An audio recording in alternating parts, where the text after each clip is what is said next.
BRS ప్రజల్ని రెచ్చగొడుతోంది. అశాస్త్రీయంగా మార్చిన జిల్లాల్ని సరిచేస్తాం, అరాచకానికి దిగితే ఊరుకోబోమన్న పొంగులేటి. నీటి వాటాల విషయంలో రాజీ లేదు, సినీ రంగంలో మాకు అందరూ సమానమే, జిల్లాల్ని తీసేయాలనే ఆలోచన లేదన్న మహేష్. నారావారిపల్లిలో సంక్రాంతి సంబురాలు, వేడుకల్లో పాల్గొన్న చంద్రబాబు కుటుంబం, పోటీల్లో గెలిచిన విజేతలకు బహుమతులు. సిద్దిపేటలో వివేక్ టూర్లో రైతుల నిరసన, రైతు భరోసా రాలేదని ప్లకార్డుల ప్రదర్శన, స్పందించి వారితో మాట్లాడిన మంత్రి.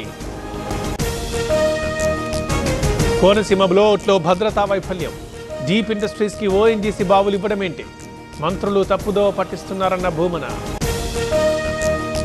తిరుపతిలో సిపిఐ భోగి మంటలు, ట్రంప్ దిష్టిబొమ్మను దగ్ధం చేసిన నారాయణ, వెనుజులాపై మోదీ స్పందించాలన్న కామ్రేడ్.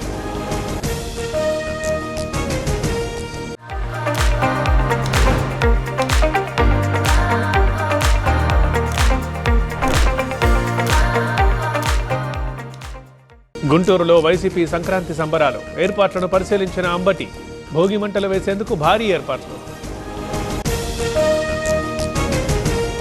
సంక్రాంతి పండుగకు అదనపు ఛార్జీలు పెంచబోం, మహిళలకు ఉచిత బస్సు సౌకర్యం కొనసాగుతుంది, ప్రయాణికులకు మంత్రి రాంప్రసాద్ సూచన. ఏపీ అభివృద్ధిని చూసి వైసీపీ ఓర్వలేకపోతోంది, ప్రాజెక్టులకు మరమ్మతులు చేయలేకపోయారు, వ్యవసాయంపై మాట్లాడటం సిగ్గుచేటన్న సత్యకుమార్.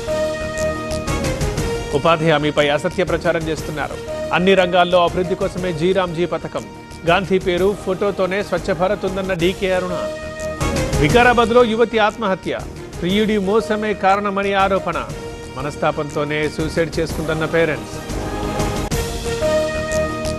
వరకట్న వేధింపులకు వివాహిత బలి, పురుగుల మందు తాగి కావ్య ఆత్మహత్య, పెద్దపల్లి జిల్లా రాఘవపూర్లో ఘటన.